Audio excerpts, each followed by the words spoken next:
DJ Event Planner will change the way you manage and run your business. Streamline all of your procedures and software into one easy-to-manage system. DJ Event Planner, the ultimate online planning tool.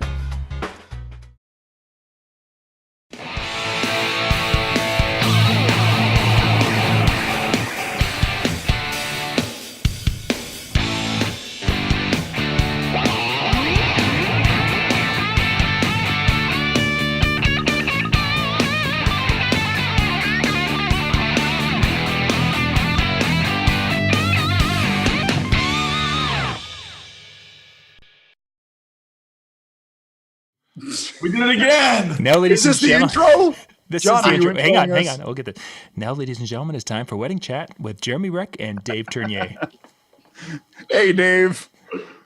Oh my gosh. I wish people could see what happens before the camera actually rolls, because it's No, I'm happy. I'm happy just the way it is. Thank you. you know, I think it's good, because then it shows that we actually do have fun. But yeah. How so DJ have fun. yes. How I'm was your Dave weekend? Ternier. I'm Dave Ternier. A DJThought.com, and that is That is Dave Ternier. I am Jeremy Brech. And well, I really don't do anything. No, I am DJ Jer Events and Lighting in Sioux Falls, and also you've probably seen me on Shop Time with DJ Jer, or DJ Jer Shop Time. Which, gosh, I love providing content for people. I love giving and inspiring people, and I know that's kind of why you got into the whole blog thing, or maybe it was just to ruffle feathers. I don't know, but I admire you for what you do, Dave, because again, it's I think it's good to kind of ruffle feathers once in a while, and hopefully point people in the direction they should be going with their businesses. hopefully. Actually,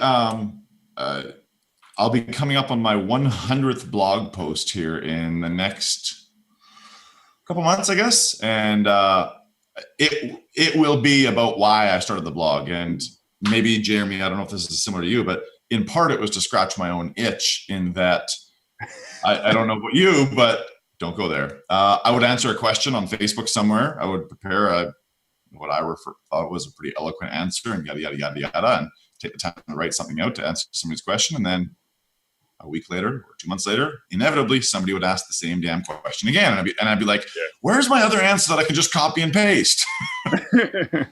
And thus came the blog, because I got tired of trying to rewrite the same things over and over again. The birth of the blog. That's awesome. Yeah. So anyway, anyway, I don't know if I can write. I don't know if I could write all the time. And that's why I'm a video watcher. I love watching videos. I love learning. And to sit there and read a blog, like I said, I commend you, because I don't know if I could sit there and just type like 18,000 words. And you're on 100 already. I mean, you're 100 blogs in. That's pretty awesome. well, approaching. I'm like 85 right now or something like that. So what was your first blog you ever did? What was the topic? That's a damn good question. Throwback Thursdays. It's coming right at you. I better work on that. I will say this. I get it. People don't have time to read these days. And, that has caused me reconsideration. Do I carry on with this thing or not? But I get enough people and enough feedback that I do continue doing it. To those who do take the time to, the literally 5 to 8 minutes to read a blog post, I really appreciate that, because for every 5 to 8 minutes to 10 minutes that you might spend reading my blog post, know that I put about 2 hours into it. So as far as return on investment, pretty good deal. Takes you 10 minutes to read something I took 2 hours to write. Not a bad deal. You know what? And the cool thing with that too is the fact that, it takes 2 hours of your time. It takes 5 minutes for them to read, but man, it could probably make them 2 times more efficient, which is going to save them time. It's probably going to make them, save money or save energy in the long run. If they, read a blog and say, oh, well, I thought about doing that, and now I'm glad I didn't, because the amazing Dave pointed me in the direction that I wanted, or I needed to understand. I either inspire or I piss people off. So if you're curious, head on over and check it out. Anyway, so last week we talked about getting paid and yada, yada, yada. And I hope that was valuable for people. That was our third show. We talked about how I get paid, how I process payments, how that might differ for you, Jer. And you wanted to follow up on that in a way, and you didn't exactly provide me the insight in that, which is what keeps the show fresh. So tell me, where are we going with this? So, okay, here was the thing. If you remember last week in our show, we talked about, getting paid, how you get paid, those type of things. And I said, I want to bring up something. And we never got around to it because our show ended up being done. I mean, I think we still went overtime. But one of the questions that came up was, what do you do if someone wants to pay in full? Do you discount? What kind of discount? What do you do with that payment? What happens if all of a sudden they pay in full and now they cancel? So I'm going to give you my thoughts on what I feel or why I feel people give discounts when it comes to paid in full. First of all, we don't discount when someone pays ahead of time or they pay all up front. The reason being is because our expenses don't change. I still have to pay my talent the same. We still put the same time and energy into it. So there's no like win-win for us. I can see maybe back in like the 80s or early 90s when you could take money and put it away and gain 6 to 7% on it. Yeah, it makes sense then. You're making money into an investment. But nowadays, I mean, our savings here in the US, it's like a 0.3% gain on an investment. So what are you going to do? Give your client, oh yeah, you're going to pay in full? I'll give you a 0.2 discount. It doesn't make sense to me. So I'm sure people have explanations on what they do with it and, capital and all that stuff. I don't feel like there's enough capital there to proceed in giving them a discount. I'm not gaining anything. That's my thoughts. Yeah, I'm the same way as you there. So, which means this will be a boring topic for people to watch. But no, that is a good point and a good topic to bring up. I just say that in jest. I actually just as recently as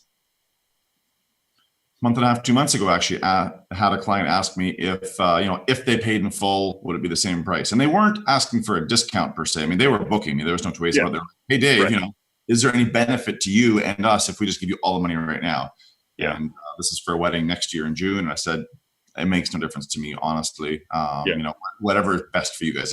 If you're more comfortable just getting it off your plate right away, I'll take your payment and, it'll just sit in my, as referred to on our last meeting, it'll sit in my other account until I would normally withdraw those payments from you and that type of thing. So no, I don't see any purpose to it. Honestly, it takes more work to keep track of things like that then too, at least. And one of the things, like I was watching this topic going across social media and I was hearing people's responses and things like that. And I mean, really the only benefit that I could see on the DJ standpoint is if you're a shady DJ and all of a sudden they cancel the event and you're like, oh, well, what you paid up front, that's your loss. And Mitch Taylor actually, he said, even if someone does pay up front, he sticks to his contract, which is great. And he sticks to his contract that says basically, you pay this amount, kind of like what you do. You pay this amount up front, you pay this amount into the next step. And then all of a sudden, if they cancel and whatever they were obligated to pay in the first 2 payments, if they cancel within that time frame, they lose those 2 and then he'll reimburse the money back. Again, the only way I can see this benefiting a DJ is if they're going to be shady and be like, well, you canceled 5 days after you signed your contract, you paid me in full, I gave you a discount, so that's a complete loss for you. I can't see anybody doing that, but to me, I really don't understand the purpose or why someone would create that. I don't know why they would do that. So in terms of a cancellation, if you do get a cancellation, what does your contract / agreement, whatever you might call it, what does it say? Like mine personally?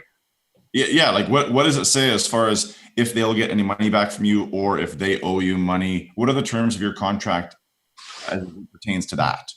Yeah. And again, this is a great topic. See, you're like, we got nothing to talk about here. This is a great topic. And please don't mark us down as your lawyer. Okay.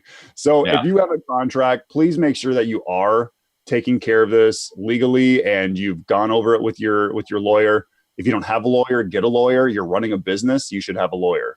Even if this is a hobby, you should probably still have a lawyer. First two things you should get: accountant or bookkeeper and a lawyer. Yeah. The two people you really hate to meet with, but you should really have in your back pocket. Yeah. So in ours, it is basically a loss of the deposit. And then from there, it's like a certain amount after a certain amount of days, kind of like what we talked about, the way Mitch does it. Mm-hmm. But again, I actually don't encourage people to pay up front. I don't see the benefit. If they're one of those people that are like, we just want to get everything paid off way in advance so we don't have to worry about it, fantastic. I saw a comment from somebody. They're like, it kind of sucks when you get paid in full, because then you get to the gig a year later and it's like you're working for nothing because you already like all that money you've had for the longest time. But obviously you have to have, you have to do the gig because you got paid a year ago. So, and I guess that's maybe where my system of payments that I described that I use works in my favor, right? Because I don't actually treat that as me getting paid. Gotcha. Because I don't take that money into my operational account until the times when I normally would have. Right. If somebody was to pay in full, I would put that entire payment into my booking fee account. And then at the time of our first planning session, 5 to 6 months out, when they would normally make a payment, I would then take whatever that payment would be and transfer it from my booking account into my operational account. So for me, it would come to the same thing. Like I said, it's actually a little more work to keep track of. Yeah. But so my agreement when it comes to if somebody cancels, I tell them that, what they agree to is that, they give out the booking fee. And if notice is given less than 60 days prior to the event, not only is the booking fee retained, but 75% of the remaining balance for the event is due as well. So of course, I already know that I've taken another payment at that 5 to 6 month meeting. So, if they cancel within 60 days, I'm my contract stipulates I'm going to be paid pretty well in full. Yeah. How about this for a quick side tangent? If, say, someone books you 15 months out, 3 months after they've booked you, so we're now 12 months out, they cancel you. You hold on to the booking fee, yeah? Yeah. Okay. Absolutely. So why? Now, if you were to book another event for their initial day, do you still hold on to the booking fee? Yep. We do. Ever had anybody question you on that? Absolutely. We have people that are always like, well, you could book that date out again. I'm like, yeah, I probably could. I've had people that have actually like 3 weeks before maybe not 3 weeks, maybe like a month and a half before their wedding. They're like, hey, we have to cancel. Just wondering if we can get our deposit back or our down payment back. I'm like, no, it's in our contract. Well, you could still book that date. I'm like, it's a Friday in November. Mm-hmm. I'm probably not going to rebook that date. And this guy went off. But people have to understand, again, this is a business. This is, we have to function the same way every other business does. And we have expenses. We still, even though they might be a month and a half out, we still put the time and efforts into, communications and sitting down with that client. There's time and money that goes into that. Plus, as a multi-op, I know we're single op, multi-op, but as a multi-op, if I've obligated my guys and said, yes, you're going to get a paycheck this day, and all of a sudden, oh, sorry, they canceled, that money that you thought you had coming in a month and a half, ain't going to happen. To me, I have an obligation with my employees as well. Okay, absolutely. So, but if you did rebook the date, does anything change? No, because if I do it for that client, then all of a sudden someone hears about that. And then I have to try and figure out how I'm going to take care of that situation in the future, because I let that person do it. Why can't I do it? So I'm going to propose an idea. This is something I keep meaning to implement, but I actually haven't yet.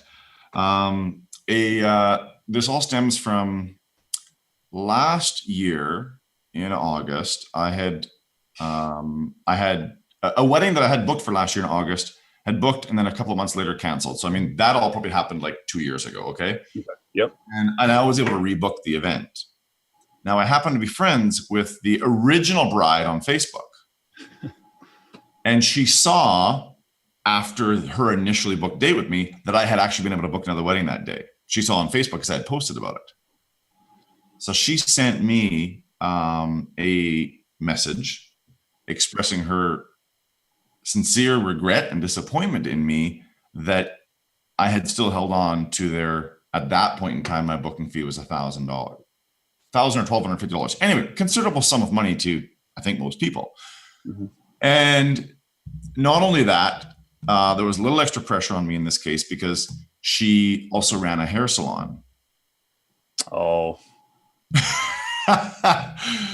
So I'm like, ugh. So I decided to, in that moment, say, no problem, sending you your money back right now. I didn't even think about it. Now why I bring this up to you is because I'm adopting a new policy coming out of that. And I haven't put this into my agreement yet, but I need to do that. And I'd love to know people's thoughts on this maybe before I do. My new policy is going to be, if I am able to rebook the date, you will get your booking fee returned to you less a $200 administration fee. There you go. Yeah, that's smart. And I'd love to know what people's thoughts on that are. It's hard for you to, I guess, hide the fact that you've been rebooked. Where, I mean, as a multi-op, if someone books this certain entertainer and then they canceled that person and then we booked that date with a different entertainer, that doesn't mean that entertainer is back on the job, or it doesn't mean he's refulfilled. Right. So again, it's going to be a lot harder for you to, I don't want to say hide it, but I mean, really, that's what it comes down to. Right. You know what? I guess here's some other questions then. We had a bride and groom that call off their wedding. And usually here's my policy. If they have to cancel for, illnesses or, someone's getting shipped off to the military, whatever it is,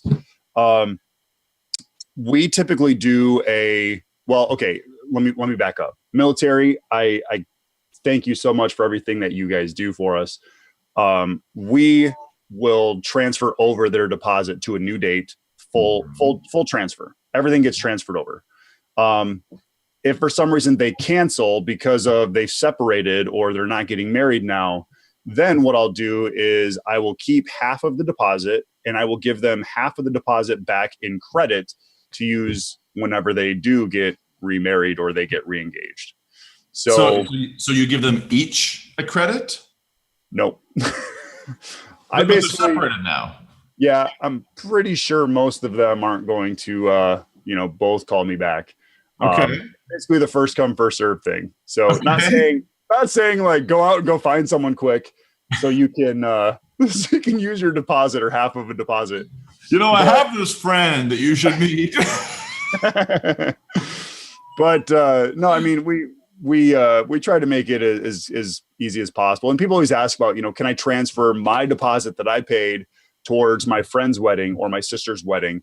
I've done that once. And I mean, we really aren't out anything. We don't really, we don't do it for friends, but if it's like a sister or if it's, someone within blood or in the family, we've done that once. And I mean, it works out. So these are unwritten policies, I imagine, right? Yeah. I mean, basically, yeah. I mean, if we put every single thing in our contract that could come up, I mean, our contract would be like 8 pages long.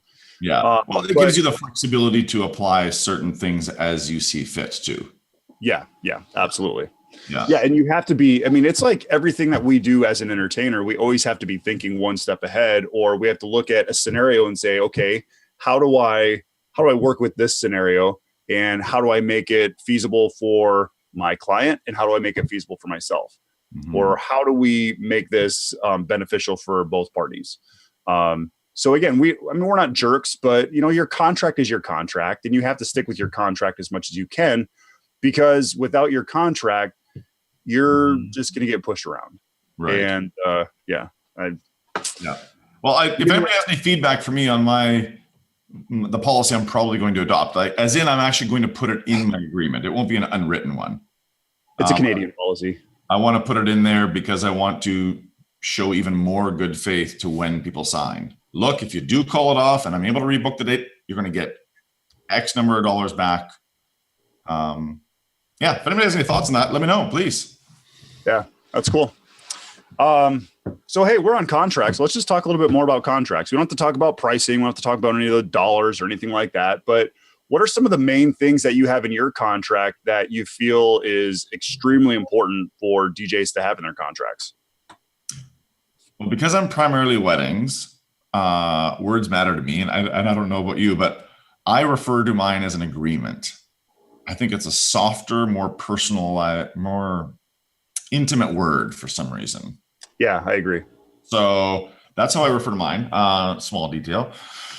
What's in mine? Well, I mean, I remember when I went through the wedding entertainment director application, I remember looking at my contract with fresh eyes, because one of the requirements for the wedding guild application is that your contract has to have some sort of balance to it. You know, benefits for the person signing it, benefits for you. Like it can't just be all one-sided.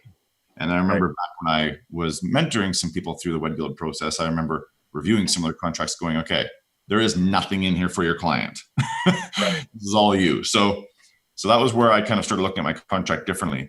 What's interesting that's in my contract? I don't know. I mean, I detail out to the dollar value what the two payments are, which I referred to at last meeting. I have. Let me ask you this quick. Let me ask you this. Yeah. Your contract, does it say you will receive Dave Ternier as your entertainer? You will receive 2 speakers. You will receive 2 lights. You'll receive 10 uplights. You'll receive. Does it break it down like that? No, but it does say you will get Dave Ternier. Yes. Okay, great. At the very top, it says this agreement is being entered into by and between Special Request Weddings, who is being represented by Wedding Entertainment Director Dave Ternier. So this is going to be one of our topics in the future. I want people to understand that you don't sell yourself in your contract per piece. You don't say you're going to receive a microphone, you're going to receive speakers. Right. You don't do that. So why are you doing that in your sales consultation? You know? Good topic for down the road. Again, yeah, we'll come back to that one sometime. I just, as I was looking at this, because I have a corporate client contract set up right now, and that's what I'm looking at. So as you're going through your contract, I'm going through this, and we have certain things that are itemized. We have certain things that are broken down. But when it comes to a wedding, I'm not selling a per piece type thing. I'm not selling one wash light to create a ceiling wash times 10. No, I'm creating a whole ceiling wash, or I'm creating a whole texture pattern through the entire room. I'm not saying 18 patterns is what you're going to need for this. So again, that's a conversation that I definitely want to come back to, because I think there's a lot of. I've added it to the list. Wait. I don't know that I have anything too life-changing or completely unknown to people. I guess I'll quickly read off point number 5, though. Point number 5 says, in the event of circumstances deemed by Dave Ternier to present a threat or implied threat of injury or harm to himself or Special Request Weddings equipment, Special Request Weddings reserves the right to cease performance. If the client is able to resolve the situation quickly, maximum 15 minutes to Dave Ternier's satisfaction, performance shall be resumed. Regardless if the situation is resolved or not, no part of the fee for services as noted above on this agreement will be returned. That was written in there after an incident from quite a number of years ago, where I literally spent the following 9 to 12 months of my life after that incident always looking over my back shoulder. Yeah. So I don't know if you have anything similar, but it's there's some things that I won't put in a contract, or pardon me, an agreement, because they're so infrequent and so rare, but that's one that I absolutely will not take out. You know, here's one that actually it kind of puts me in a situation from this last weekend. So this weekend was like probably one of the top 3 weddings I've done in my life. I mean, it was amazing. The couple was awesome. All the guests were awesome. I would say they had probably 240 people. And at the beginning, at the last song of the night, there was easily 150 people still there. What was that, like 11:30 or midnight? Well, yeah, you guys go till like 4 a.m. So that's all you guys. That's because the sun goes down way early and people don't even know what time it is up there.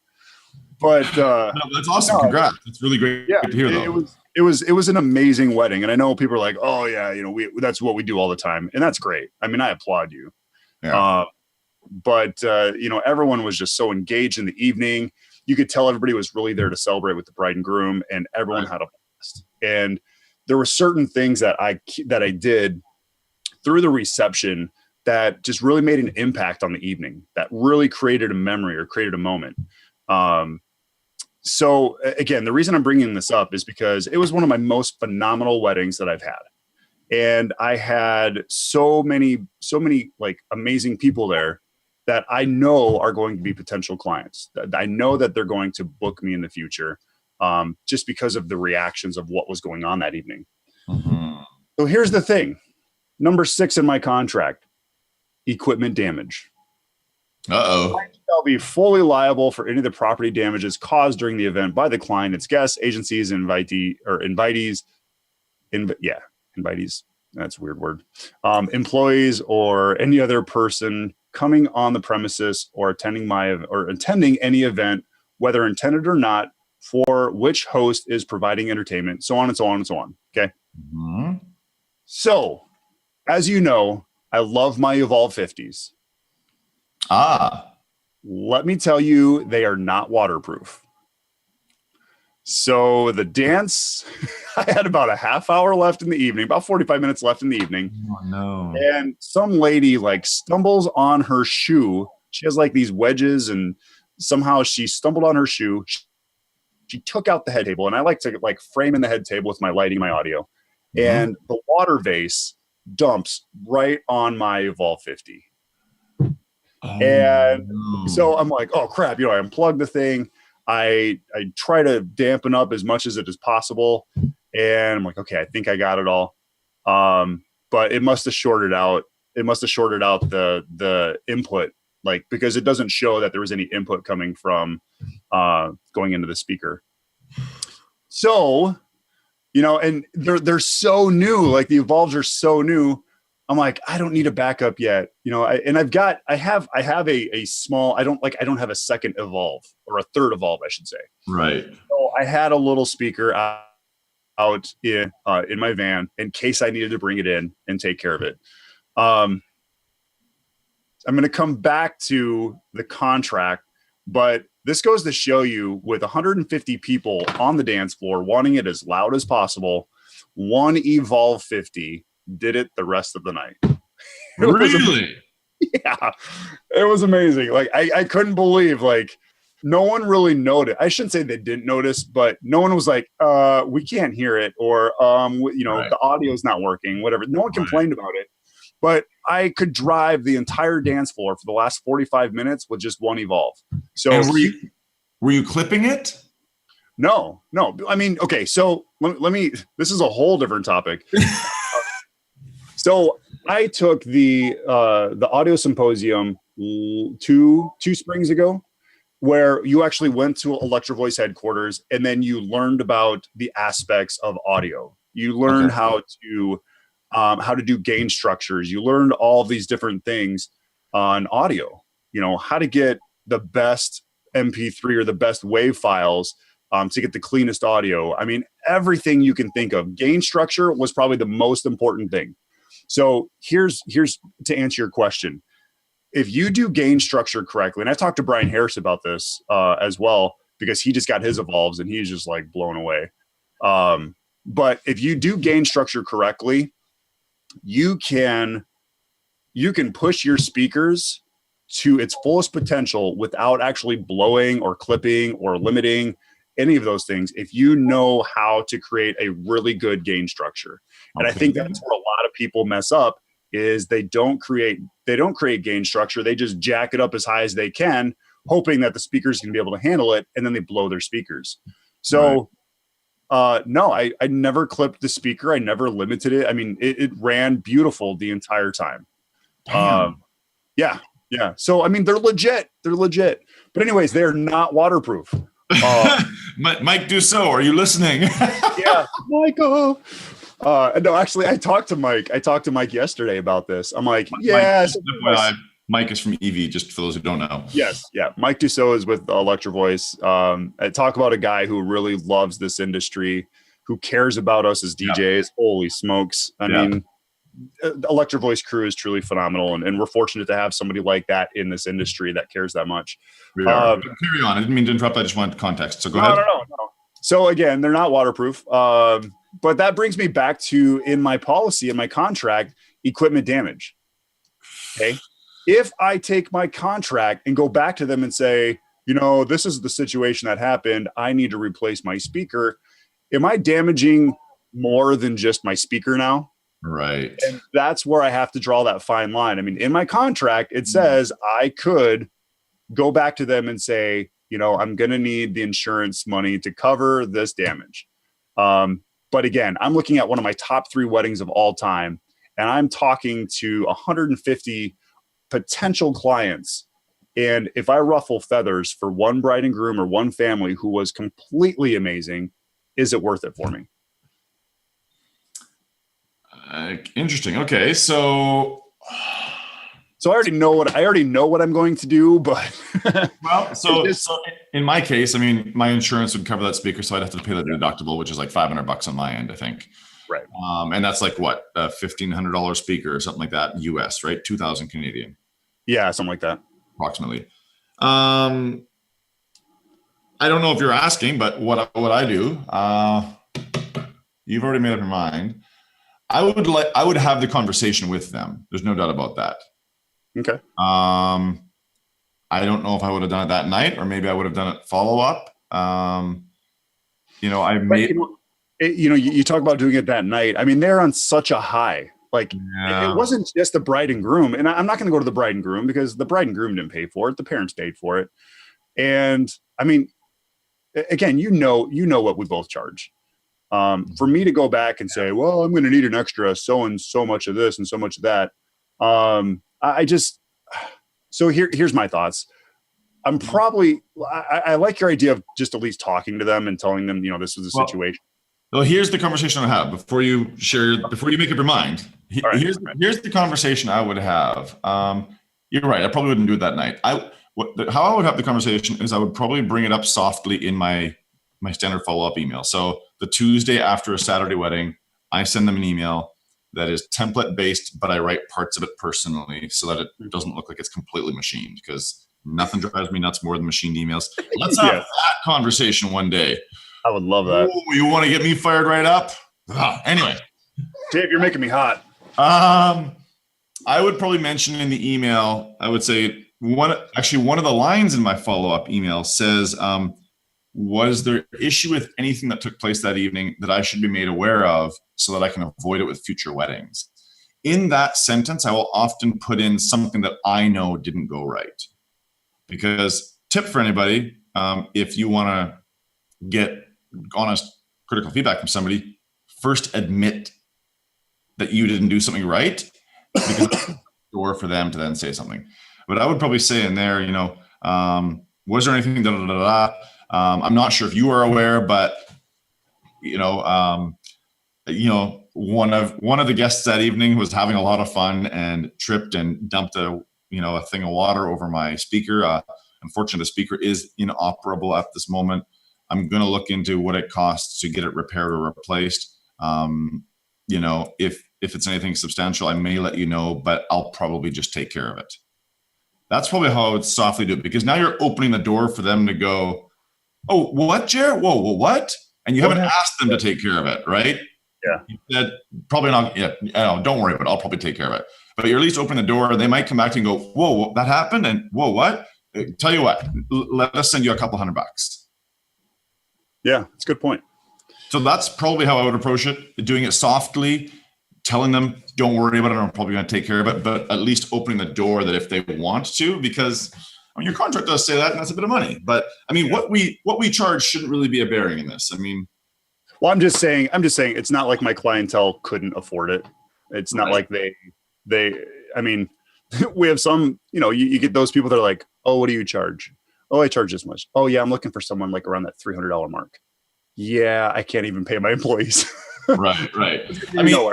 I mean, if they did send me a couple $100 or $300 or $400 or whatever, I would probably go out and buy a $75 gift card to a nice restaurant and send it to them and say, look, I just want to say thank you so much for pitching in a little bit. I know it wasn't your fault directly, but I really appreciate us all kind of being okay with this. And as thanks, I mean, you're going to now take that person from a we love Jer to damn it, we love Jer.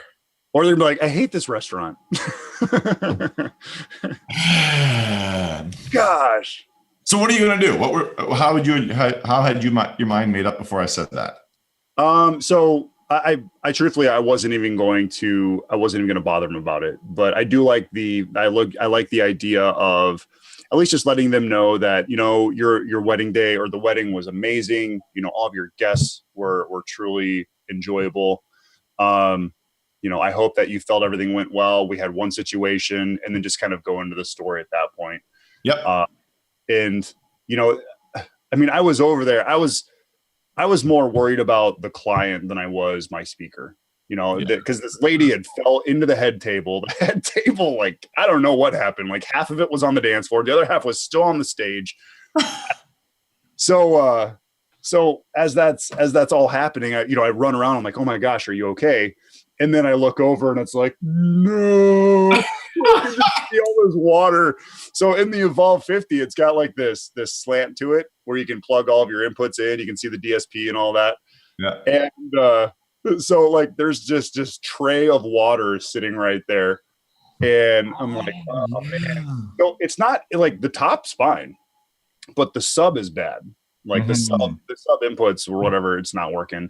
And the speaker's probably fine. It's probably just I'm guessing it's the crossover and the input mixer basically. So it might just be a quick repair. I mean, EV might just send you out a replacement module for that. Well, and I mean, EV is always awesome about getting repairs done. And the nice thing is they're like just down here in Nebraska. So it like gets there one day. Next thing you know, I've got it back in like 4 days. So I love the fact that it's like so close to me, but it's also central US. So, and it's even close to Canada when you think about it. I mean, really, anybody can send in a speaker, and it's not going to be like 5 days shipping. It's probably going to be like 2-3 days since it's so central. Well, FYI, all the Canadian people right now are rolling their eyes at you because you've obviously never shipped anything over your border before. I actually just ordered some things from Canada, and I had to fill out a radiation form. I had to fill out like all this stuff. I'm like, yeah, so it's not always just as easy as, because I'm where I live, I'm literally 80 minutes, 90 minutes tops from the US border. But yeah, getting things over that border is a different topic. But it really is. Even people, right, Mitch? Oh, yes, getting people over too. Okay, so exercising. Oh gosh. Should we save this one? This was actually a pretty fun topic. Let's tease them a little bit. We've got 10-15 minutes left. All right. I don't know. Jeremy said something about exercising before an event, and I'm like, yeah, I exercise my voice prior to an event. Yeah. So we were before, like I said, if you saw when the show opened up, we have so much fun before the show actually starts, which is great. I mean, that's who Dave and I are. We love to have fun, but true that. We were talking about, rubber baby buggy bumpers, and he's like, oh yeah, my exercises and all that stuff. And he's like, well, you don't do exercises before your event? I'm like, oh yeah, my typical squats and lunges and then it kind of struck this conversation of, Mike Walter. I don't know. Again, Mike Walter comes up in every single video we do, but John said, are you doing them in your pants? Or I don't know what he said, something about like that, right? Oh, if you're doing squats in your dress suit. Are you doing squats in your dress pants? And I'm like, oh, that's a great point. And the topic or the discussion was with Mike was, he's got his vest on, he's got his tie on, he's got everything except for his suit coat when he's setting up his events. No kidding. And I think from what I understood, that was the conversation. Maybe I'm wrong, Mike. If I'm wrong, please tell me. But I always have a change of clothes. I had an event down in Omaha, Nebraska about 2 years ago, and it was so rainy out. It was so humid. The building was so humid, and I didn't change my pants. I had my dress pants on, and I'm sitting there picking up a case, and all of a sudden, I ripped out the back part of my pants. And, that was when I was tearing down. So luckily the night was over. I didn't have to go out there and group dance with a big my pants. But I guess I'm a firm believer in having a change of clothes because it keeps your suit clean. It keeps it nice. It keeps it from getting ruined. And then also just makes it more comfortable. And I feel more efficient when I have room to move around and I don't feel like if I bend to pick something up, I'm going to rip my pants. Yeah, very true. What about you? I do appreciate the idea of being well dressed when you're setting up this type of thing, but yeah, I don't keep my my suit on and that type of thing. I show up, dressed smartly, of course, but typically blue jeans with a nice collared shirt or something like that. I mean, people might know me. I like the occasional funky styled shirt, and sometimes wearing those, or sometimes just wearing a plain gray thing like this. But I then change out of all that and into my dress shoes and my suit and jacket and whatever before the event. At the end of a wedding, I tear down completely in my dress clothes. Although once the majority, not all, but once the majority of guests have left, I will often pop my suit jacket off. Yes, for those wondering, I keep it on the entire night. There has been the odd wedding or two where I've pulled the jacket off just because of that wedding, maybe the location, maybe the setting, maybe the people, whatever. Yeah, typically I remain dressed all night. What kind of people make you take your clothes off? Well, there was this one time I changed my shirt one time in the middle of a wedding dance. Like in the middle of the wedding dance or during the wedding dance? Like during the dance itself. Oh, like you were out in the dance floor changing your shirt? No, I was behind my booth. Okay. The bride and groom gave me a shirt at the end of their thank you speech. Nice. Ever tell you about that one? No? No. Oh, it was hilarious. Paul and Brandy, never forget them, man. I played more make your ears bleed metal music that night than ever in my life at a wedding. It was quite the time.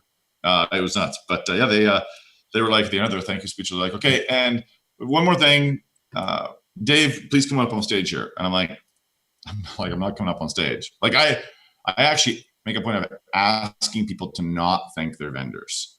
I have an email that goes out to my brides and grooms ahead of time about their thank you speech, who they should thank and who they can maybe skip thanking. And under the skip thanking is the vendors they've paid. I'm like, this is what we do for a living. Like, you don't need to, there's other people you need to thank. And so I make a point of telling them not to thank me. But so they call me up.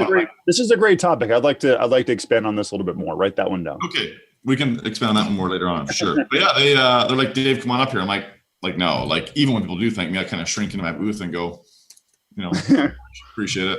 I usually take a bow. No. Doesn't surprise me. But they called me up and they're like, no, come on, Dave. I'm like, I'm not coming up. They're like, Dave, we're going to wait for you. I'm like, anyway, they get on up there and they get this, they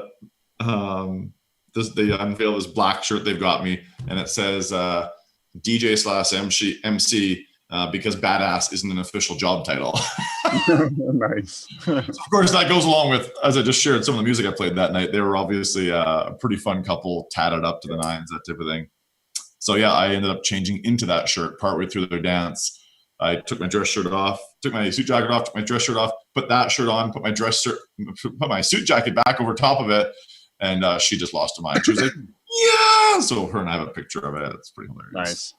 It's funny. You always ask your couples as you kind of go through the finalizations. I mean, you go through their music, you go through the styles of music. We always ask that question of, what type of music do you like? What type of music do you not like? You guys have that? I mean, you do that with your couples? It's funny you say that. I could do that more probably. I invite them to add requests into the DJ event planner system that I use. But I don't have that direct of a conversation with them.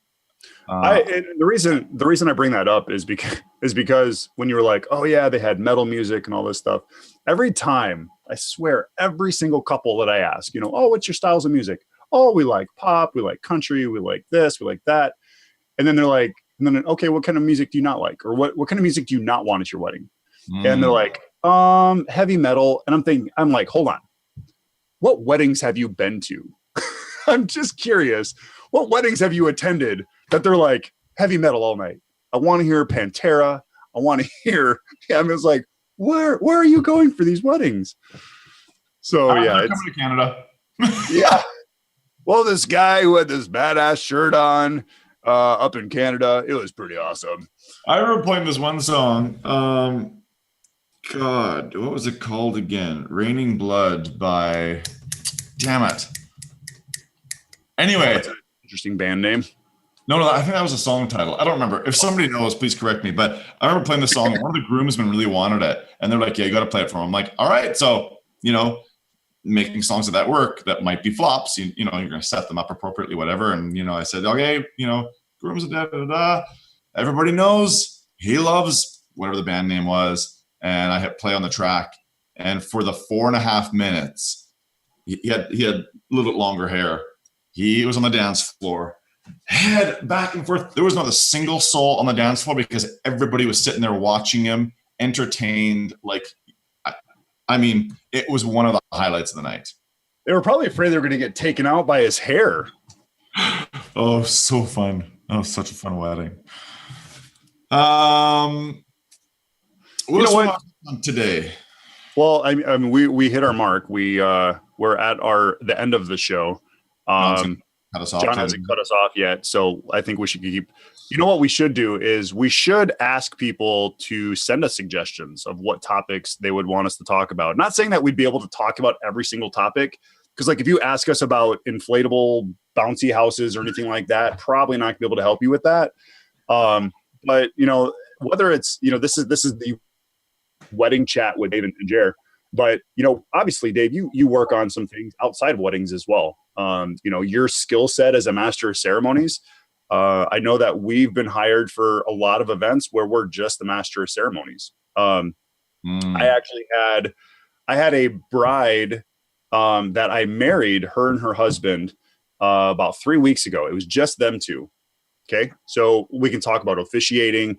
But the reason I bring up that couple is because they have a band and their event is in May.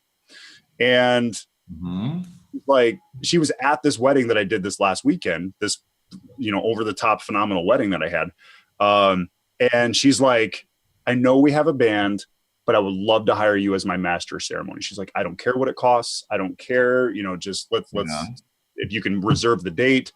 And again, our skill set as a master of ceremonies. Again, you blogged about this, don't be just a DJ, be more than that. And, focus on your skills as a master of ceremonies. So that's a conversation I wouldn't mind having with some people is how do you, as a master of ceremonies, expand out of just weddings and help with corporate and help with galas and fundraising events? And how can you become more of a face in the community as a master of ceremonies? Because so many people need a good master of ceremonies because they're on the committee. And so all of a sudden they're like, oh, well, I suppose I'm going to have to be the one on stage kind of running the show. It's like, no, you don't have to be. Yeah, you don't have to do the short straw, basically. Exactly.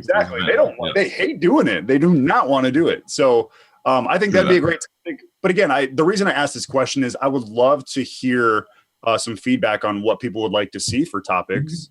And we'll give it to you. We'll give it to you South Dakota and Canadian style. Yeah. And by the way, the quick thing for those who are wondering what the hell Jeremy's comment was about earlier when he said rubber baby buggy bumpers. Yes. The exercises I do ahead of every wedding reception. It's not the final thing on my checklist before the for cocktail is I do vocal warm-up exercises. Thank you, Mr. Farrell, for turning me on to that. Absolutely. They are a series of tongue twisters and breathing exercises and making funny noises and looking absolutely freaking ridiculous. And Jer, you don't have this on your checklist? I do. I don't do the rubber baby buggy bumpers. I do different vocal trainings as I'm actually driving in my vehicle going to the event because the last thing the facility wants me to do is my vocal trainings. I don't know. It makes for a ridiculously interesting topic, and they look at you in an entirely different new light once you've explained to them what the hell you're doing. Yeah. Mine are a little different. A little unorthodox. Hey, you know what? I'm wondering if Glenn out there in Australia is going to comment on our no beards this week. Ah, notice that? I just realized you didn't have yours either. That's right. It's gone. Sorry, Glenn. Well, that wraps up this the show, I think. Hey, to anybody watching that might be out in Ontario this weekend, I'm going out for an AGM with the CPDGA on Sunday, and I'm there Sunday night doing a bit of a Q&A on stage. So if anybody's around the area, come on down. That is another thing. Put that on the list. I would love to talk about your CPDGA organizations, associations. I think that's a great topic. I think, Sure. The networking and the camaraderie of DJs can be a very powerful thing. And, we talk about trade shows, but what about those associations? I think that'd be a fun topic as well. Cool. Let's dig into it one night. There you go. All right. Thanks for watching, everybody. I'm Dave. I'm Jer. See you next time. Sign off.